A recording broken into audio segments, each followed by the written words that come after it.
అమరావతిని ఆంధ్రప్రదేశ్ ఏకైక రాజధానిగా పార్లమెంట్ సాక్షిగా బిల్లు అయిపోయింది. గెజిట్ కూడా వచ్చేసిన పరిస్థితి. ఇంకా వైసీపీ నాయకులు మాకు అమరావతి సంబంధం లేదు, రాజధాని మాకు కాదన్నట్టు మాట్లాడతాను ఎలా చూడొచ్చు అంటారు?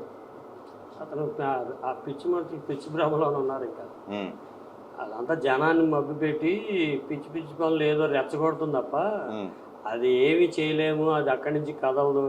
ఉమ్, ఒక రాజ్యాంగంలో చట్టం చేసిన తర్వాత అది కదలదని వాళ్ళకే తెలుసు. ఉమ్, జనాన్ని మాయ చేసి పిచ్చి మాటలు చెబుతున్నారు, రెచ్చగొడుతున్నారు అంతే. ఉమ్. అంటే ఇక్కడ మనం చూసుకుంటే గతంలో ఆయన 3 రాజధానులు అని చెప్పి అనౌన్స్ చేసిన పరిస్థితి. ఇప్పుడు 3 రాజధానిని వదిలేశాడు. ఇప్పుడు 3 ప్రాంతాల అందరినీ ప్రజలను కూడా మభ్యపెట్టాడు ఇన్ని రోజులు. ఇప్పుడు దాన్ని వదిలేసి మావిగన్ అనే కొత్త దాన్ని ఎత్తుకోవటాన్ని ఎలా చూడుతుంటారు?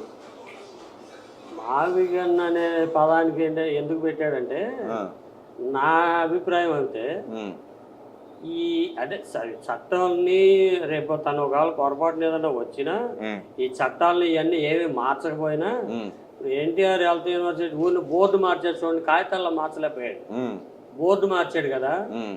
అలా ఈ మన రాజధాని పేరు మావిగన్ తీసేసి మా జగన్ అనే ఊరిని అక్షరం బోర్డు పెట్టుకుందామని ఆ ప్లాన్ తో ఇది ఒక డ్రామా ఆడుతున్నాడు. అంటే ఎడిదిరిగి అమరావతి డెవలప్ అయిపోద్ది, నేనేం చేయలేను కాబట్టి ఏదో రకంగా నా పేరు అంటూ నా చూపించుకోవడానికి ఇలాంటి ప్రపంచ చేస్తున్నాడు అంటారా?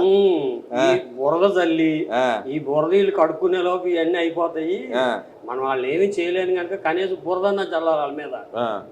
అదొకటి పాయింట్. ఇదేంటంటే తర్వాత ఊరిని బోర్డు మీద మావిగన్ తీసేసి మా జగన్ అని పెట్టుకుంటానికి ఇదో ప్లాన్ చేసాడని నేను అనుకుంటున్నా. అంటే ఇక్కడ మరి ఆయన చెప్తున్నాడు నిన్నటిదాకా రాజధాని అనే ప్లేస్ అసలు లేనే లేదు అన్నాడు.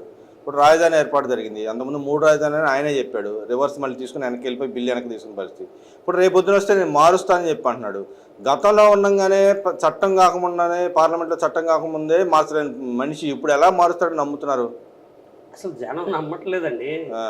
పిచ్చి పిచ్చి ఆలోచనలు తప్ప ఈ జనాన్ని తప్పుదారి పట్టిస్తాకి బుర్ర జిమ్ముతాకి ఆలోచనలు అవే.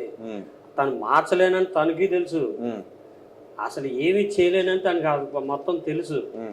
జనాన్ని తప్పుదో పట్టించడానికి ఒక అది బురద. అంటే వాళ్ళ నాయకులు పదే పదే ఆ విషయాన్ని ఎత్తుతా ఉన్నారు కదా. ఏముండదు, వాళ్ళు ఎత్తకపోతే వాళ్ళు భయం చేయకపోతే వాళ్ళకే దిక్కులేదు అక్కడ. వాళ్ళు ఇప్పుడు ఒక చిన్న విషయం అండి, రాజకీయ సమాధి అయిపోయారు. అందులో ఉన్న ఎమ్మెల్యేలు అందరూ, మాజీ ఎమ్మెల్యేలు మొత్తం కూడా వైఎస్ఆర్ పార్టీ తాలూకు నాయకులు రాజకీయ సమాధి అయిపోయారు. ఆ కొడాలి నాని, రోజా, ఈ పేరు నాని, ఈ వంశీ, ఇంకా ఉన్నారు ధర్మాన్ ప్రసాద్, అంబటి, ఈ స్థాయిలో ఇంకా ఉన్నారు. ఈ రాజకీయ సమాధి వాళ్ళకి ఏ పార్టీ తీసుకోదు, ఏ పార్టీలో తీసుకుని సీట్ ఇచ్చినా కూడా వీళ్ళకి ఓటేరు. అంటే పక్క చూపులు కూడా చూస్తున్నారని చెప్పి. పక్క చూపులు చూసినా అసలు తీసుకోరు. ఒకవేళ గజేంద్రలాగా ఎవడన్నా చిన్న చితక పార్టీ తీసుకున్నా వీళ్ళ మొఖాన్ని ఉమ్మేస్తారు కానీ జనం ఓటేరు. అంటే గతంలో మనం చూసాం విజయసాయి రెడ్డి గారు నేను కొత్త పార్టీ పెడతాను, ఆ పార్టీలో కానీ దూరే అవకాశం ఉంది అంటారా? వెళ్తే వెళ్ళొచ్చు. వీళ్ళకి అది 11 కాదు కదా, 11 ఓట్లు వస్తాయి ఈసారి. వెళ్తే వెళ్ళొచ్చు, ఎందుకంటే ఇవన్నీ దొంగల ముఠానే కదా. ఈ జైలు నుంచి వచ్చిన పార్టీ కదండి అది. ఆ జైల్లోకి పోతారు మళ్ళీ. అసలు అప్పుడు దాకా వీళ్ళు ఎక్కడ ఉంటారు? జైల్లోంచి వచ్చారు, పార్టీ పెట్టారు, మధ్యంతరం అయిపోయింది, జనాన్ని ముంచేశారు, కొంపలు ఆర్పారు, కాపురాలు తీశారు, అన్ని తీశారు, అయిపోయినాయి. ఇక మళ్ళీ జైలుకి ఇక అయిపోయింది. ఇంక 5-6 నెలలు ఇక్కడ బతుకులు అన్ని. అంటే మీరేమన్నా వైఎస్ జగన్మోహన్ పార్టీ అన్న వైసీపీ పార్టీ అని జైలు పార్టీ అంటున్నారు. జైలు పార్టీ మరి రేపు పొద్దున ఈయన విజయసాయి కూడా పోతే ఆ పార్టీ కూడా మరి అదే పరిస్థితి. జైలు పార్టీ అదేమన్నా మంచి పార్టీ అండి. అసలు అతనే పెద్ద దొంగ. ఇతనికి దొంగ, ఇతనికి దొంగ, అతనికి దొంగ, అది జైలు పార్టీ అవుద్ది.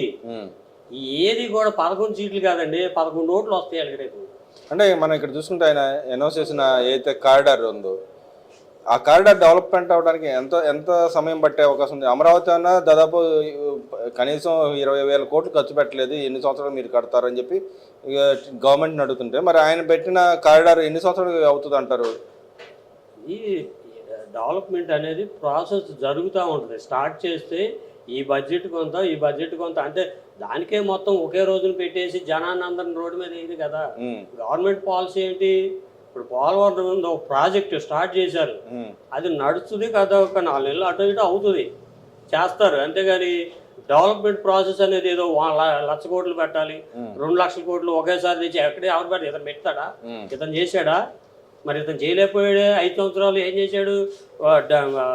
లూటీలు, గవర్నమెంట్ ఆస్తులన్నీ తాకట్టు పెట్టి కలెక్టర్ ఆఫీసులు అమ్మేశాడు, తాకట్టు పెట్టాడు. ఆ డబ్బులు ఏం చేశాడు? డెవలప్మెంట్కి పెట్టాడు. ఎక్కడ పెట్టాడు చూపించమనండి. అంటే ఆయన బటన్ నొక్కుతా ఉన్నాడు కదా. బటన్ నొక్కింది ఎవరు? వాళ్ళ కార్యకర్తలకు బటన్ నొక్కాడు, జనానికి కూడా కాదు. అది 100%.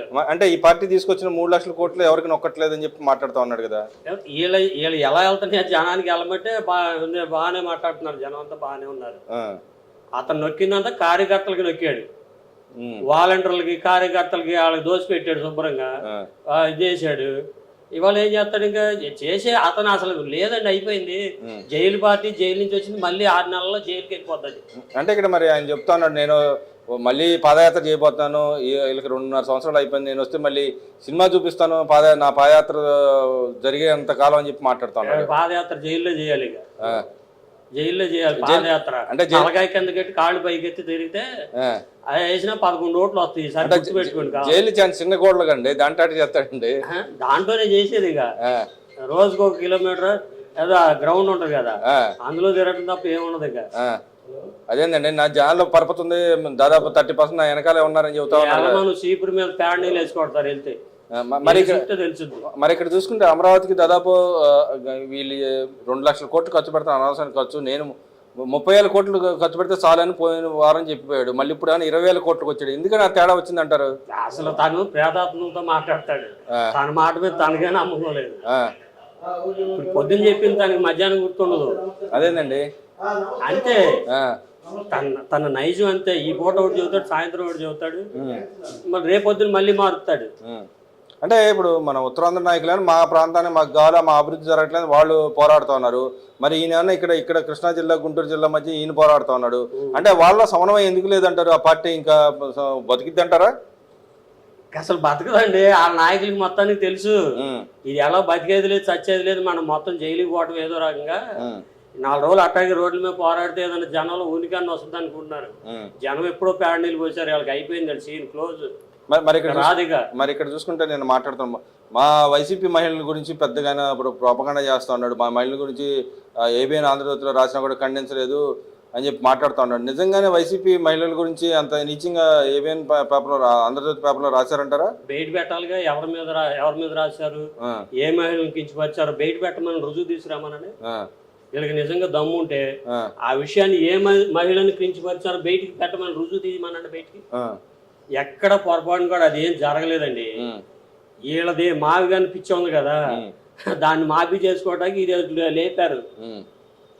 అసలు బూతులు మాట్లాడుతూ నేర్పింది వాళ్ళు రాష్ట్రానికి. ఆర్కే రోజా కూడా ఇప్పుడు ఏదో ఏబిఎన్ ఆంధ్రజ్యోతి పేపర్ రాధాకృష్ణ గారికి సంబంధించిన వ్యవహారం నడిస్తే చంద్రబాబు నాయుడు గారి ఫ్యామిలీ మళ్ళీ పదే తీసుకురావడం ఎలా చూడొచ్చుంటారు ఇక్కడ? అదేగా పిచ్చి ముదిరి. ఇప్పుడు దొంగ అన్నట్టుగా బూతులు తిట్టేదే వాళ్ళు. అసలు బూతులకి పేటెంట్ హక్కు ఉన్నది వాళ్ళే, అది అసలు నేర్పించింది వాళ్ళే. ఇంకా ఏళ్ళు మాట్లాడుతున్న వాళ్ళు అసెంబ్లీ బాబు గారిని ఎట్లా మాట్లాడారు, ఆ మేడం గారిని ఎలా మాట్లాడారు, ఈ జనాన్ని ఒకరికొకరు ఎంత రోజా నోరు అసలు పెంటతో సమానం అమ్మాయిది. అంటే ఇక్కడ చంద్రబాబు నాయుడు గారు ఆయన వెనకుండి నడిపిస్తున్నాడు అన్నట్టుగా వాళ్ళ వ్యవహార శైలిని ఎలా చూడొచ్చు ఇక్కడ? ఇప్పుడు వాళ్ళ బతుకంతా అదే కదా. వాళ్ళ నాయకుడు వెనకుండి నడిపిస్తారు. వాళ్ళని 10 మంది తలకు 5 ఏళ్ళు తీసి కూర్చోబెట్టి నిన్న మొన్న తప్పిట్లు కొట్టించుకున్నాడుగా నిన్న తాడేపల్లిలో. వాళ్ళు చేసే పనులు ఎదటోళ్ళు చేస్తారని వాళ్ళు అనుకుంటారు, అంతేగాని అలాంటి ఎప్పుడు పిచ్చి పనులు అలా జరగవండి.